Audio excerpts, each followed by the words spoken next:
안녕하십니까, 정인태입니다. 캄보디아 BJ 변화영 사망 사건 실체 드러나나. 이렇게 해외 나가서 이 범죄를 당하게 되면은 이 사건의 실체가 드러난다는 것이 굉장히 어렵습니다. 우리나라 경찰이 수사권이 없어요. 외교권을 이제 외교부가 행사하게 되는데, 그러다 보니까 이제 그 당국에 수사를 의뢰하게 되는 그러한 상황이 펼쳐지게 되고, 결국에는 그 수사가 과연 치밀하고 정확하게 전개될 것인가에 대한 의혹이 항상 있기 마련이죠. 네, 지금 이 사건에 대해서 그나마 지금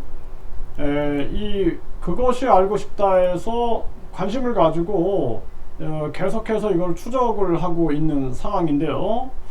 용의자는 이미 주사 바늘이 있었다, 뭐 이렇게 주장을 하고 있는데, 뭐 신뢰되는 발언은 아니죠. 네, 그런데 지금 보게 되면은 이데일리에서 보도했는데, 속옷이 거꾸로 이 성폭행 의심 정황이 포착이 됐고, 상의 속옷은 없었다라는 거예요. 이러한 부분들.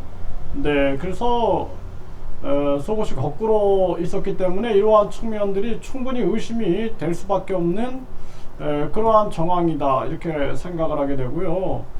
아무튼 이거 계속 언론 방송에서 관심을 가져야 됩니다. 아마 언론 방송에서도 힘들 거예요. 굉장히 힘들 겁니다. 캄보디아는 그나마 이 공산주의 사회주의 국가가 아니라서 좀 나을 수 있을 텐데, 이 베트남 같은 경우에는 교포 토막 살해 범인 30대 한국인, 그러니까 한국인이 한국인을 토막 살해한 거죠. 베트남에서 사형 선고가 됐다라는 거예요.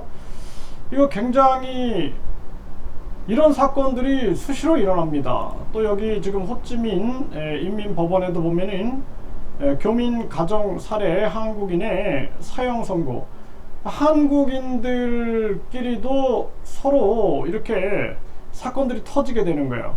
굉장히 위험한 거죠. 이 해외다 보니까 좀 밝혀지지 않을까라는 안도감이 작용할 수도 있어요. 그래서 상당히 표적이 되고 불리할 수 있는 것입니다. 그래서 지금 이 변화영 사건 같은 경우에도 아마 굉장히 어려움을 겪을 것입니다. 그래서 해외, 동남아라든지 어디 가든 마찬가지입니다.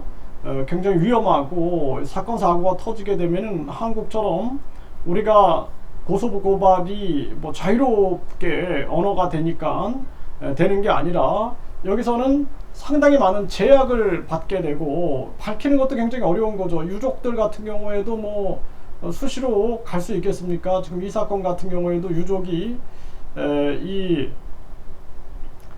좀 처음에는 부검에 대해서 협조를 안 했었죠. 근데 이제 부검에 대해서 협조를 하는 것으로 나왔는데, 쉽지 않은 그러한 전개 상황이다, 이렇게 볼 수가 있습니다. 그래서 한국인들이 이 해외 나가서 굉장히 조심해야 하고, 특히나 해외에 나가서 아파도 병원에 갔을 때도 위험할 수 있고, 그리고 또 그 해외 생활 자체가 한국인에 의한 범죄, 교민들끼리의 범죄도 굉장히 심각하고, 외로우니까 또 이렇게 한국인들을 만나게 되는 거죠. 근데 그것을 그 교포의 마음을 이용하게 되는 거죠. 이러한 부분들. 그리고 이 사건처럼 병원에 갔는데 거기서 이런 상상도 못하는 범죄가 일어난 이러한 사건들, 참 가슴 아픈 일이다. 그리고 이 사건 이후에 이 수사라든지 조사도